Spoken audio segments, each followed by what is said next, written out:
Shalom warga kerajaan sorga, di pagi ini Kingdom Daily Devotion berjudul Tidak Akan Dibiarkan dan Ditinggalkan, diambil dari Ibrani 13 ayat 5. Allah telah berfirman, aku sekali-kali tidak akan membiarkan engkau, dan aku sekali-kali tidak akan meninggalkan engkau. Nah, mantan kapten tim sepak bola Inggris bernama David Beckham menceritakan bagaimana ia dikeluarkan dari pertandingan di putaran kedua Piala Dunia 1998 karena sebuah pelanggaran yang ia lakukan. Dia menjelaskan bahwa itu adalah momen yang sangat menyedihkan dalam hidupnya. Ia merasa takut, bersalah, marah, khawatir, dan bingung. Di dalam peraturan pemain yang dikeluarkan, harus tinggal di ruang ganti selama sisa pertandingan. Tim Inggris akhirnya kalah dan tersisih dari turnamen Piala Dunia itu. Ketika semua pemain kembali ke ruang ganti, tidak ada yang mengucapkan sepatah kata pun kepada David Beckham. Seolah-olah menyalahkan tindakan dia yang akhirnya membuat ia dikeluarkan dari pertandingan penting itu dan menjadi salah satu penyebab mereka kalah. David Beckham berada di ruang ganti yang penuh sesak dengan pemain, tetapi dia tidak pernah merasa begitu kesepian dalam hidupnya. Dia merasa terisolasi, merasa takut, dan terjebak dalam rasa bersalah dan kecemasan sendiri. Banyak dari kita yang merasa sendiri, merasa tertolak, dan kesepian. Saat kita bersekutu dengan Tuhan, Dia rindu untuk mengisi hidup kita dengan makna dan arti kehidupan ini. Dalam ayat bacaan hari ini, Dia berjanji tidak akan pernah membiarkan dan meninggalkan kita. Dia selalu bersama dengan kita dalam setiap keadaan. Kehadirannya yang terus-menerus berarti kita selalu dapat bersekutu dengan Dia.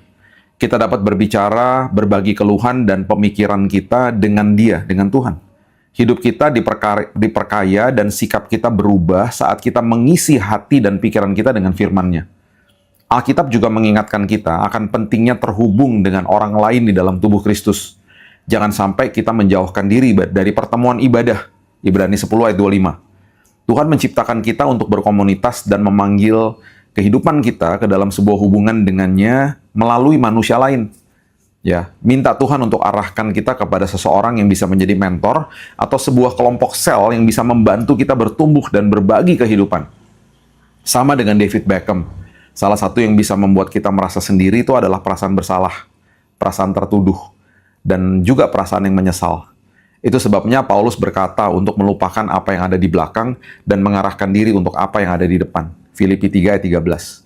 Masa lalu kita seringkali bisa menjadi penyebab kita merasa sendiri, merasa tertolak, dan merasa kesepian. Masa lalu kita tidak mendefinisikan kita. Identitas kita ada di dalam Kristus yang mendefinisikan siapa kita sebenarnya. Kita tidak sendiri. Tuhan tidak pernah membiarkan atau meninggalkan kita. Indah ya, Tuhan dahsyat, Tuhan luar biasa. Yesus sangat mengasihi kita, Dia mau supaya kehidupan kita diisi dengan kebenaran firman-Nya, dengan keberadaan Dia, dengan kesadaran bahwa Dia selalu ada dalam hidup kita, supaya kita puas dan lega bahwa Dia selalu ada dalam hidup kita. Mari kita berdoa. Tuhan, terima kasih.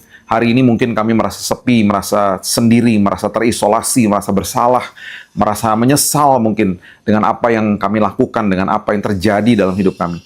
Tapi biarlah hari ini kami sadar bahwa Tuhan sendiri yang ada bersama dengan kami, dan Tuhan mau kami dipuaskan, dilegakan, dan kami mau kehidupan kami Tuhan hari ini sadar bahwa Tuhan tidak pernah ninggalin kami. Tuhan tidak pernah membiarkan kami. Dan itu sebabnya biarlah ini menjadi keteguhan dalam hidup kami, dan juga arahkan kami Tuhan kepada teman yang benar, kepada mentor yang benar, kepada komunitas yang benar, gereja yang benar, yang cocok, dan bisa menjawab kebutuhan kami. Dan biarlah Tuhan kehidupan kami terus bertumbuh di dalam kasih karunia Tuhan, supaya kami tidak tersesat dan tidak kehilangan pegangan. Terima kasih Bapa yang baik, hari yang indah, hari yang baru kami sambut dengan kebenaran firman, dan kami percaya di hari yang indah ini, banyak perkara besar Tuhan sudah siapkan bagi kami. Di dalam nama Tuhan Yesus, kami berdoa dan mengucap syukur, kita sama-sama katakan, Amin. Have a blessed day, dan Tuhan Yesus memberkati sampai hari esok.